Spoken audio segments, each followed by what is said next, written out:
Hey y'all, welcome back to my YouTube channel. Today we have a special guest here. She is a crowned Oshun. She's been Oshun for how many years now?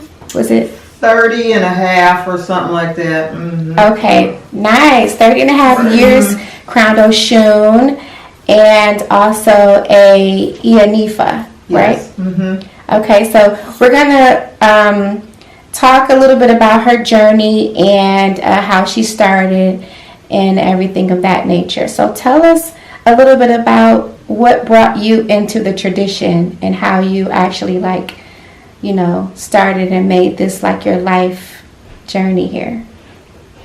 I started in the tradition. I was originally in the church, but the short story was that we were raising our family, two boys, in the church, and there was what I considered to be some inequity going on. Mm-hmm. Not in that particular congregation. That congregation was fine. Okay. But in the general corporate structure of the Northeast Ohio Conference, let's just say, there were things going on that it didn't sit well with me, raising two African American male children. So I started investigating, and my sister was going to traditionally black college, mm-hmm. and she, let's just say, was exposed to Orisha practice, and she shared with me what she was doing, and I immediately became interested and started studying myself, and I actually ended up going to make Ocha. Nice. Or get an initiation before she did because it set that well with me. Nice. So yeah, and I've been a practitioner since then. In addition to Oshun and to Iyanifa, which Iyanifa I did in 2016, I made Egbe. I brought Egbe back home for my own Egbe or spiritual peeps. I had to have work done for that, so that I could live out my entire life, so that I would not be an abiku and go home too soon. So tell us what Egbe is, because a lot of us don't recognize Egbe as much in, I would say, Santeria. Right.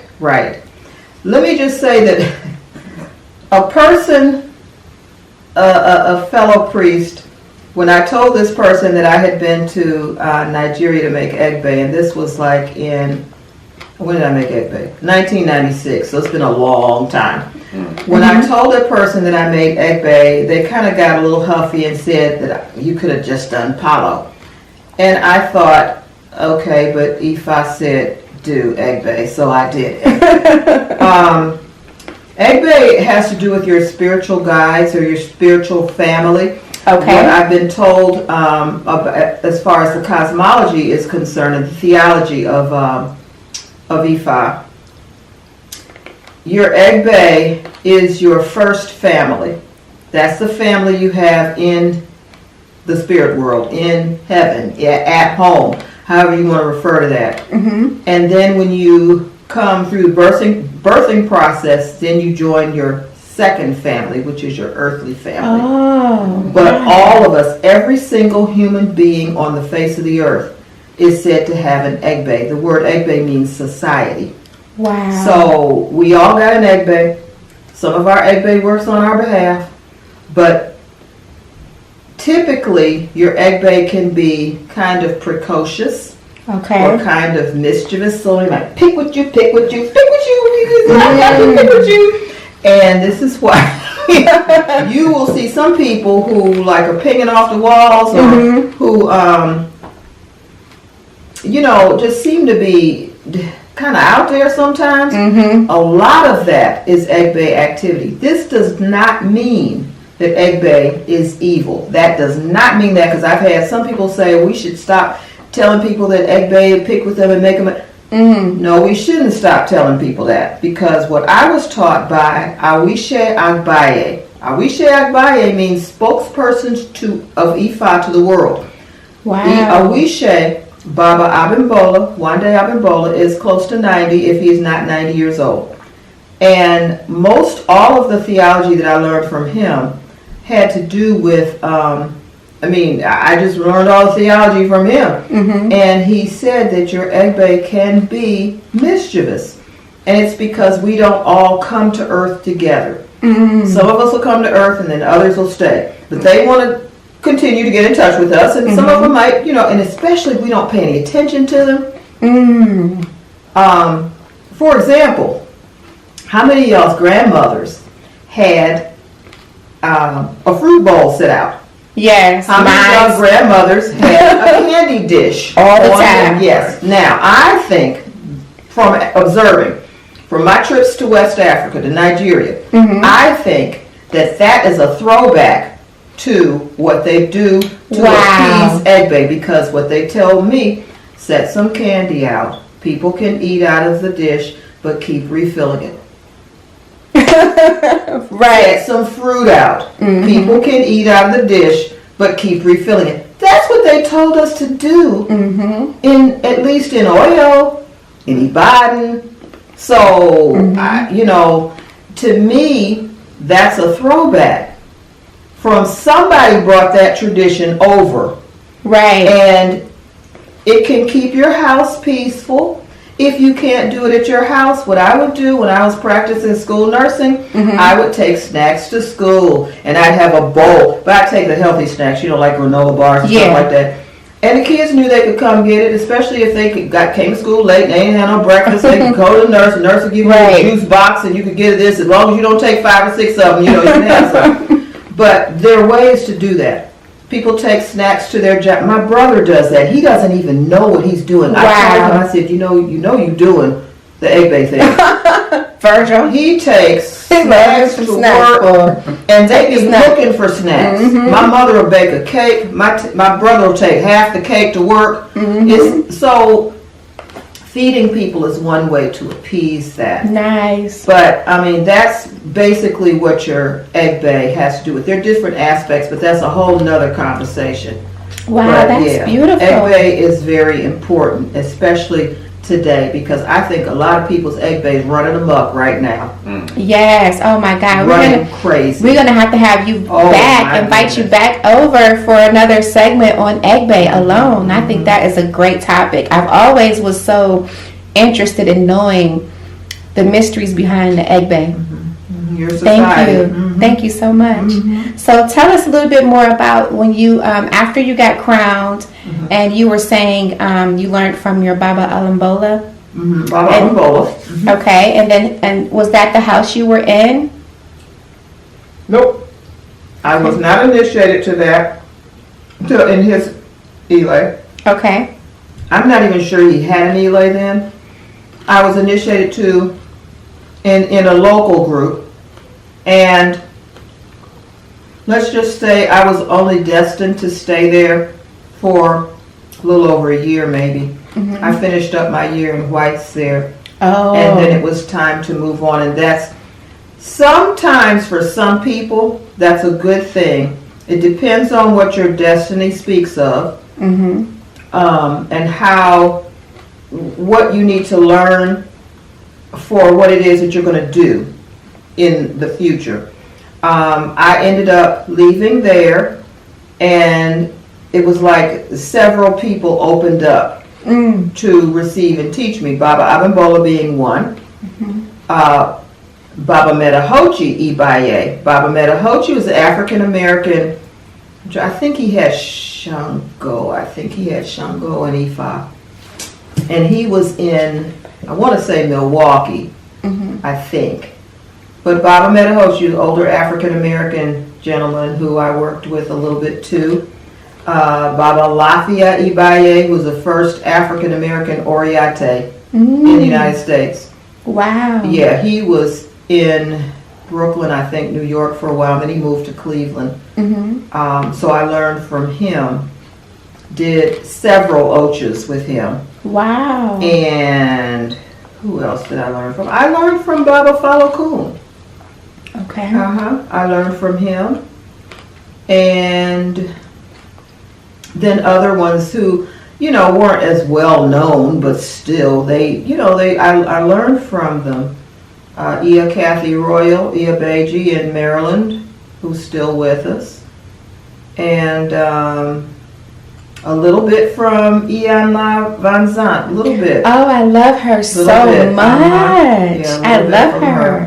You met her? Oh yeah, I met her. We had dinner with her a couple of times. Oh my God, yeah, she's my inspiration. She's very inspirational, and she has stories. Yes. Her road was not easy. What we have to remember as practitioners, everybody does not have the same road. Right. And people would say, oh, she's not doing this and she's doing this like that. But how do we know what Obatala told her to do? Right. You know, it's like, stay out of her business and let her do Obatala or whatever she's supposed to do. Right. Because even and I haven't talked to her in a long time. I don't know what she's doing as far as her personal spiritual practices at this point, but it's none of my business. Mm-hmm. Because what sometimes happens for some people is they get in, they go for a certain, and then they branch out. Okay. I'm not saying she does, but I'm just saying a lot of us are busy wondering what people are doing spiritually, personally. She still practices it I on her shows. think she does. She talks about it a lot on her shows. She just ended her how do you say her name? Iyanla Van Zandt. Fix My Life. Okay. She just ended that series. She was doing a series with celebrities like Lisa Ray and stuff like that. Okay. Fixing her problems, like a spiritual counselor. And she said she just ended it because she was getting death threats and all kind of like crazy stuff, people showing up to her house. But she's still very well in IFA, in the tradition. See, and that kind of stuff is just really kind of ridiculous. It's unfortunate. Mm-hmm. It's unfortunate because her life, from the stories that she shared with us, she didn't have it easy. Right. There were things that went on, and for her to make it to the point that she is now, sometimes that's part of the abo that we do, is the work that we do in the community. So it's not always a bird or gin or palm oil or honey. It's not always that. Sometimes it's the work that's done. Wow. Mm-hmm. That's beautiful. Mm-hmm. So tell us a little bit about what's the difference between the Iyanifa and being crowned in Ocha as in Lukumi. Is it the same thing or is it different? Well, Iyanifa is when you have the work done so that you're initiated to Ifa, like I'm initiated to Oshun. Okay. So yeah, I have the ashe of Ifa on my head, and so that's now Iyanifa. Technically is a title that your elders will allow you to have based on what you're doing in the community. Okay. It's like when you are initiated to the priesthood, like to Oshun. As soon as I was initiated to Oshun, the next day, or even a year later, I wasn't a priestess of Oshun. Mm-hmm. I was an initiate of Oshun, because it takes study and practice before you can really get that title of priestess. So I think with me having practiced for so long, because when I went in 2016, so that was like 24 years of Oshun at that point. So with that, and with my age, and with my level of study, my Oluo calls me Iyanifa. Nice. So because he does, and he's my teacher, and he's younger than me, but I look at him as my elder. He respects me as his elder in different ways, you know. So he has called me Iyanifa, so I can assume that title now. Nice, that's beautiful. But if he didn't, then I would be an initiate of Ifa. It's that simple. We don't get titles, so to speak, just because we finished a ritual. Yes, absolutely. Necessarily. Absolutely. Unless it's a chieftain title, You know, I know some people who have gone for chieftain title. Okay, then they're chiefs. Mm-hmm. Yeah.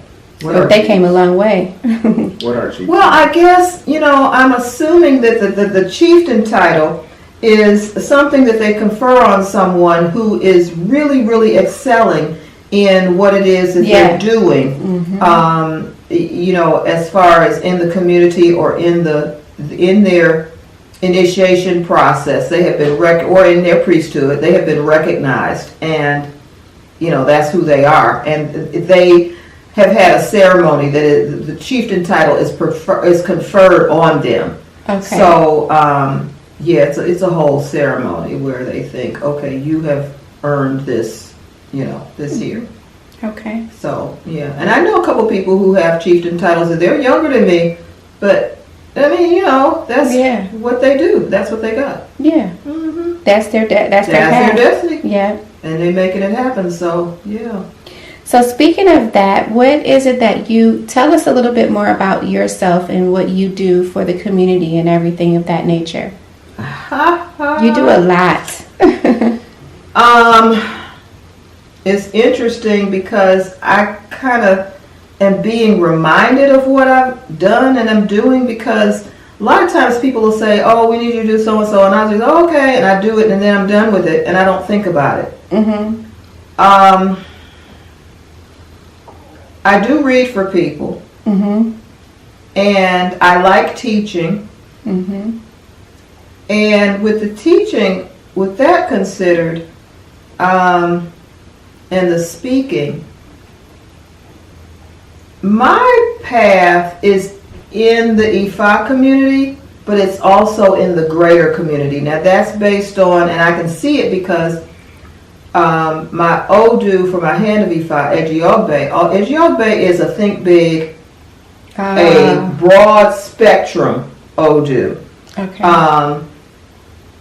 So as opposed to, and please understand, every place needs leadership. Yes. The household needs leadership. The community needs leadership. The city needs leadership. The state, the nation, the region, and the universe, you know, internationally. Yes. Egbe would be the bigger aspect of that. Oh. So it might be national. It could be international. Whereas some others are a little more local. Okay. But you have to have all of it. Nice. So this is why I don't like the idea of the competition when somebody sees someone doing something else that they're not doing. Do you. Right. Do what you came here to do. Do what Ifa is telling you, because Ifa is telling you, is reminding you of what you forgot. Right. When you know, come in here, you get to Earth and you forgot, well, what am I supposed to be doing here now? The Ifa is reminding you. So if Ifa has not told you you're doing something huge, then do something small. Right. Because there's people in that small area that need you. Mm-hmm. So with that said, let's just say I'm getting to the point now where things are starting to open up, let's just say. That's good. So yeah. It could be bigger, and it could also be sharing on a bigger platform, let's just say, with different people. And I'll say little bits and pieces, because I'm not compelled to share every single aspect of our practice with people who don't practice. Let's just say that. Yeah. Because it's not necessary. Right. It's not necessary, and it's probably a waste of time and other things. Wow. But there are certain things that can be shared. Right. Like the concept of Egbe. Yes. That can be shared with everybody on the face of the earth who wants to know. Right. The concept of one's Ori, or the importance of one's head. That can be shared with everybody on the face of the earth that wants to know, because everybody got a head. If you don't have your Ori, then you're done. Right. So that makes sense. Yeah. The issue of ancestral reverence or recognition. If people say, I don't remember your ancestors, yes you do. If you go to a family reunion, yes you are. Right. Absolutely. Especially if you got a family tree up there. That's what I was just gonna say. Yep. You recognize them then. Right. So, and you might pour a libation. You might set a plate out for them. You might have a chair that's got a little thing on it that's designated for our ancestors. So yeah, you are, and it's okay. Right. Right. Yeah, but it's the same symbolic Same thing. Yeah. So those things I would share with the general public. Yes. Nice. You got any questions you want to ask her? No, she basically answered my question. Right. So I wanted to ask you, what would you say to people who make this big fuss about the different like styles of practice? You know exactly what I'm going to ask you. Isheshe versus Santeria, Lukumi, Afro-Cuban versus being in Africa. What do you say about those people that shun one and praise the other?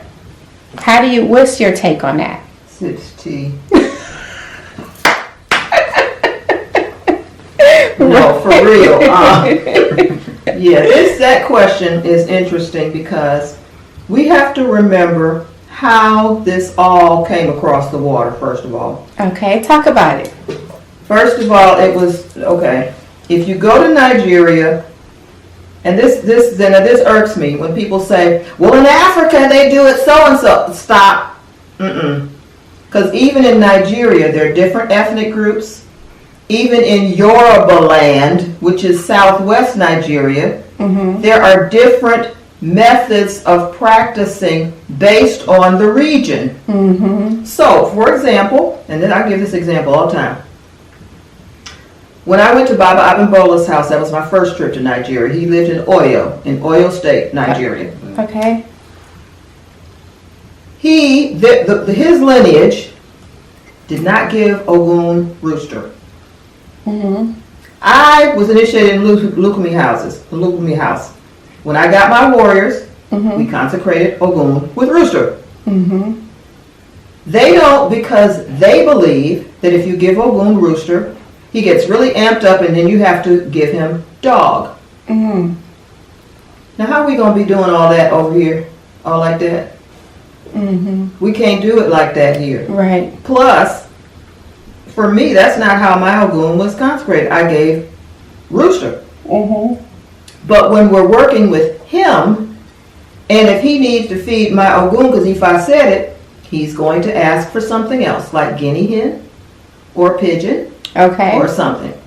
So, in Ibadan, where my Oluo lives, they give Ogun rooster.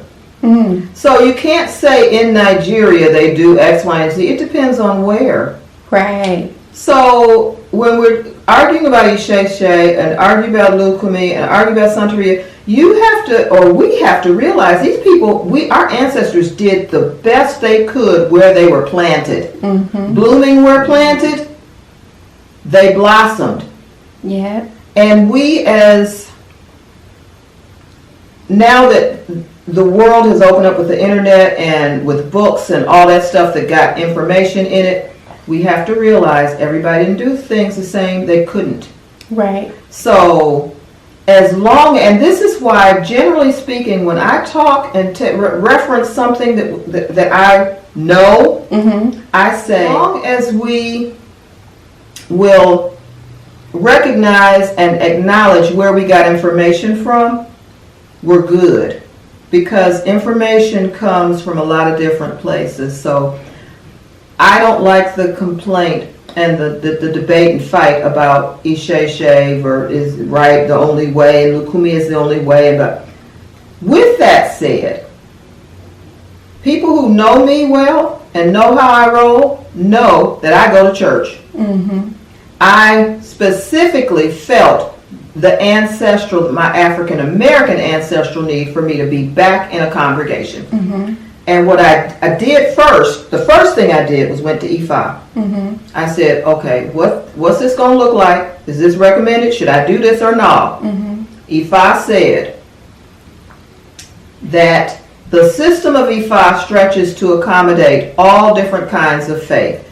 And if you study the Odu, you will see that referenced.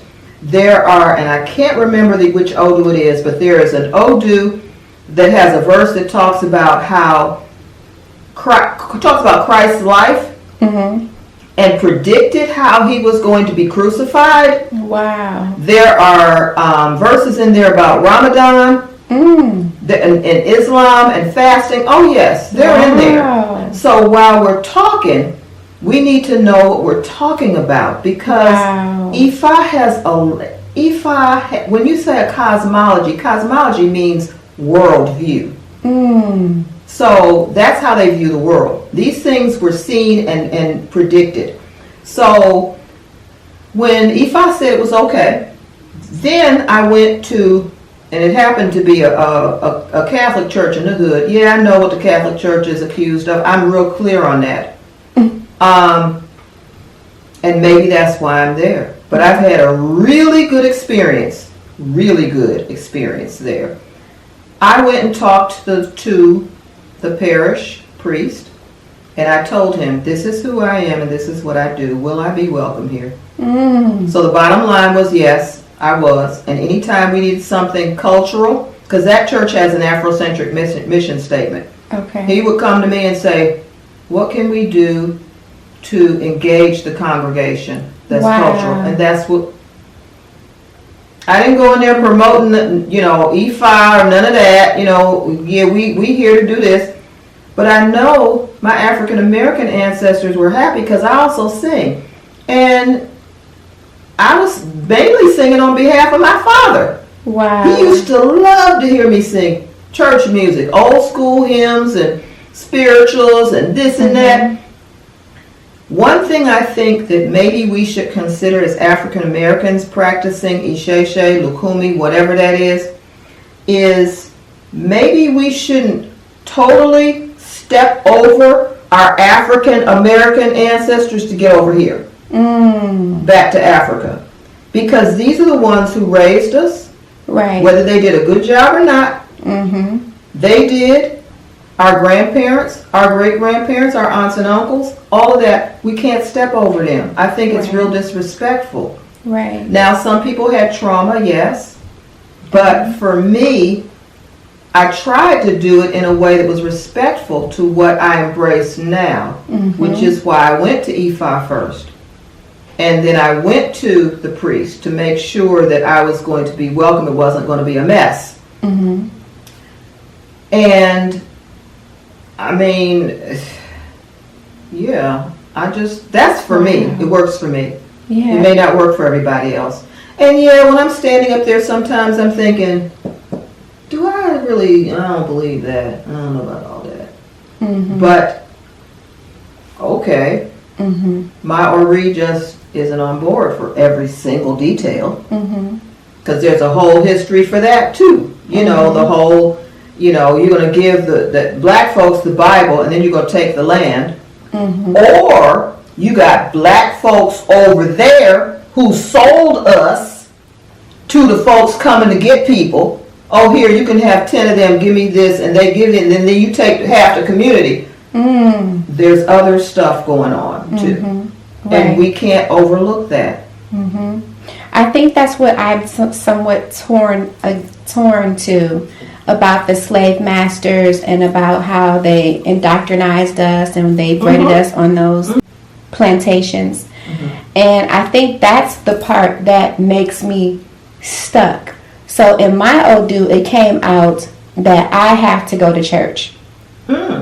So, and of course, I don't want to go to church. But I said, okay, you know what? I'm going to go to a church whenever I can go. And I'll just go. And I'll see how it feels. And then I can go. I'll make you a suggestion of where you might feel comfortable. Okay.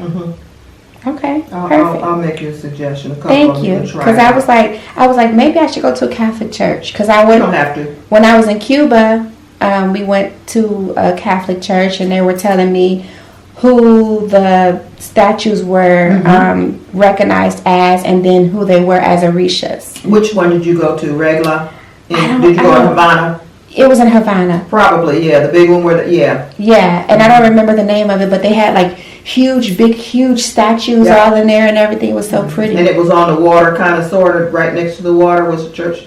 I don't Near know. the water? Was it Okay. near the water? I don't know. I don't remember. I'm not sure. Because I went to one the last time when I was there in December, and the first time I was there, I was in Santiago. Okay. We went to a different one. I think that one was dedicated to Oshun. Nice. I think. Okay. Real long Nice. Nice. So now when they say that they do things differently, I know you spoke on that. As far as like, so you see my spiritual icons, do they look foreign to you, or does it look like something that you've recognized before? Is it not so foreign? Because They're recognizable. Okay. Some of mine look like that. Like the implements that go in. I have those implements inside of my pot for Shango. Okay. I have the bells. Okay. And the crowns. Okay. Now my Oshosi is not set up like that. I just did that myself. I Okay. don't know what. I mean, it's okay. It's fine. I know it's Yeah. supposed to be. I'm supposed to have it on some type of almond. I think she said almond pedestal. I don't know, but I have it on my etai. Okay. Almond wood. Almond Almond wood. wood. Oh, Okay, really? yeah, Okay. and welcome him into the home. Okay. So I'm gonna do that after I get everything translated and all that. I'm still working on that piece Okay. and find out all the ins and outs of what I need to do. But so far, this is where they are, and And I was Orisha Oko, I can tell. Yeah, that's yeah. Mhm. And I was just wondering how different it is, you know, as far as like what they look like. Okay, I will tell you a difference that I noticed, and again, this is only from Oyo and Ibadan. Typically, and they don't refer, at least I have not heard referred to as a leg, but I always hear Eshu. Eshu, that's what they. Eshu, all the Yeah, time. that's what I always hear. Eshu. What I saw was the icon for Eshu outside in dirt. Okay. And they add the offering, like palm oil and whatever else they're going to add, and they keep adding it continuously till it grows. It's huge because they don't clean it off. Okay. Honestly, and it's weird because before I ever went there, I somehow, I don't know if it was genetic or whatever, but I somehow sensed you don't scrub a legba off or eshu. Because I saw someone, I won't say who, washing a legba at the kitchen sink with dishwashing liquid. And I was just like, wow. I was kind of appalled. And Yeah. I didn't have Ocha then. I didn't have Ocha yet, but I'm thinking, that don't look right. The times where I have cleaned my Alegba off, and I cleaned it off after some major things in my life, let's just say, were done. Okay. I use black soap and gin. Okay, that makes sense. Because or if I had Omiero, because I keep Omiero in the freezer. If I had some Omiero, I would use that. But dishwashing liquid, I was just like, that didn't sit well with me. No. So, And see, that's strange because I was told that when I did have the palm oil on my icon, that it was taboo and that it needed to be wiped off. So, because mine was like piled up, I had, we don't wash it off. But I was told it was taboo from someone, and I washed it off. So now that's why it looks so clean. well, So it's like, okay, I'm going to take a phrase from the church. I believe we all need to have a personal relationship with our folks. Absolutely. Because they're in our house to help us. And this is what Baba Metahoji said years ago, Ibaye. This is the elder that was in Milwaukee, I think. He said, we have to remember that the Orisha are our supporting actors. That's what he said. He said, they don't need us. We need them to support us. So if we have them, representations of them in our house. right. Because I was driving through Oya's wind all day yesterday from here to Columbus. It was windy. Yes, it was. Now that was her energy, and it was interesting because of what I was traveling for. I said, okay, she is helping with this transition for real. Wow. Because it was windy. That's Oya's energy. Baba Abimbola. What are the Orisha? The Orisha are personality prototypes manifest in nature. Beautifully That's prototypes, said. that he said. Beautifully said. They aren't people. Right. We have icons or representations, and we have been, it's been determined what they typically like. But I've had my Orisha ask for some very interesting things, and as long as it's not their taboo, and I can make sense of it, I'll give it to them because that's between me and them. Absolutely. You know, That's we good. don't give them the taboo. Right. That's good. And one of my favorite stories, I'll make it quick, was one of my godsons lived in California, and he moved back to Cleveland. And he said, I need my Egbe fed. Okay, fine, we're going to feed Egbe. I go over there. That Egbe was ashy as heck. And I said, when's the last time you had palm oil? Oh, yeah, I haven't. I know. I haven't been doing it. But what he had been doing, he said, every morning when I have my coffee, every morning, Egbe gets his cup. Now, That how personal many relationship. people sit with their Egbe or appease him every single day? That personal relationship. That's personal, and it was working for him until he got back to Cleveland. It was time to get him fed. Then I guess he said, okay, we'll do this now. So we fed him. He got palm oil, and he's been getting palm oil.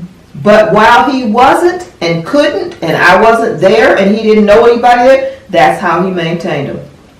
Egbe's not going to be, you ain't giving me what I want, so I'm not going to do it. That's a human trait. Right. And I wish we'd stop doing that. Come on. That makes so much sense. Now that I can't stand. Me neither. They're going to get mad at... No, they're not. What do you have to, speaking of that, what do you have to say about people that try to use the Orisha as scare tactics? I think some of them have power issues, control issues, and I think they need to be careful because, yes, you can get consequences for not doing what you know you should do. Yes, you can. But just because, like I was in the store a few minutes ago trying to get certain things to make something for Egbe, and I could not find, and I'm thinking, well, should I wait until tomorrow? But I'm thinking, no, I really want to make this offering tonight. And I could hear them saying, just get the stuff and make it and quit, just... But the obsessive compulsive part of me was thinking, okay, but I can't find exactly what I want. Just make it and do it the way you really want to do it the next time. Right. Because this ain't the last time. Right. So, it's like I don't like the fact that we humanize them too much. Oh, they're going to get jealous if this one gets this and this one doesn't get it. I didn't get that. No, they're not petty. Right. Absolutely. They're not. But if you don't do something you know you should do, then you might get a consequence. But that's not necessarily coming from them. It's because they said do X, Y, and Z, and you didn't do it. Right. That makes sense. Yeah. Right. That makes sense. What do you have any questions? No, not at all. Wow, this is so good. So, I guess maybe one more question I'll ask is, what is a way that viewers would be able to reach out and get in contact with you for maybe like a reading or maybe for like, I know this that you said some classes that you teach and stuff like that. How is a way that, because I know you also sent a video that I need to watch, but I've been trying to figure out what I'm doing with this last semester here before break. Right. So I haven't had a chance to jump on, but I know you have some really good stuff. I learned a lot from you. What would you, is there like some type of way that viewers could be able to contact you? Do you have a YouTube channel? I do, but I don't have a lot on there. They can contact me by email. Okay, that's good. And if they are interested in like learning more classes, because that's what people want. People want to be able to. We were just talking about that the last time we were on the channel. We were talking about how learning in this tradition is very kind of hard, because everything, of course, is secret. But there is some stuff that we can learn, like some fundamentals that we can learn. Definitely. Like how to throw obi. Yep. Even to the ancestors and stuff like that. But the information is kind of scarce. It's like not really. It's very like very guarded. Yeah. So for people to be able to receive this type of services from me, because I have a lot of people who are interested in this tradition and they want to learn. So you said email. So what's some of the stuff that you are able to teach or that you have been teaching? I have, the first thing I have is IFA theology, cosmology, and belief. Oh, that's good. That's a video. And I'm going to tell you honestly, and some people might not like it, but I don't charge for that class. Okay. Because I think that our stuff already was taken away from us. Okay. And I just don't feel compelled to charge for that one. That makes sense. Because I want to good. start giving it back. Basically, because my elders were very generous with me, let me just say. So I need to pass that on to a degree. Now, I can't do all my classes for free. Right, of course. But that one is free. It's probably an hour long, maybe a little longer, I don't know. And it gives you the basics. Oh, I need to see that class. I would like to see it. From there, you can get some others that have a price. Okay. Or you can get some others that you can make a donation of your choice. Okay. I mean, groceries have gone up, gas has gone up, people are single parents, all sorts of stuff is going on. So I don't want it to be said you can't learn at least the basics. Right. So that's how it goes. That's good. And you can, I take a Cash App, I'll take Zelle or whatever that is, but they can contact me at barbara.iyalode, and I'll spell it out, at gmail.com. And I'll leave it in the description link below also. Okay, so it's barbara dot iyalode, barbara.iyalode at gmail.com. Okay. And just let me know if you're interested, and I can add you to the mailing list. Every once in a while I'll do a check-in, because I was told my biggest blessings were coming later in life, so that's one of the things that kind of stresses me out, because it's like, okay, when is this going to happen? I'm going to be 69 in April, so I'm starting to panic a little bit. I've seen a lot of blessings for you. You always traveling the world and doing so many different things. Continuing, and I'm trying my best not to be scared. So I'm trying to pass the information on, and so not to go take it back home with me, and then I get home and they be like, you were supposed to teach people and you didn't. So it's like, okay, I'm teaching people. So you can go on, you can contact me. Okay. And sometimes I have check-ins, what I call check-in, and that might be 15 minutes, it might be 30 minutes. Okay. And I'll just tell you, it's like kind of encouragement. Nice. To keep moving forward, or, just to tell people what some of my troublesome past was and try to encourage people to push through it. Yeah. Because making Orisha or having shrines in your house does not mean your life is going to just turn into a situation of bliss the next day, Right. or even the next month, Right. or the next year. It's a process. And the challenge is a lot of us don't get it till adulthood. So there's stuff we have to undo in order to make room for that stuff we should have had that our parents didn't know about. Right. And you'll see why that is in the theology, cosmology, and belief class. Wow, that's beautiful. There's a big step that we missed. Wow, I keep hearing that too. Santeria.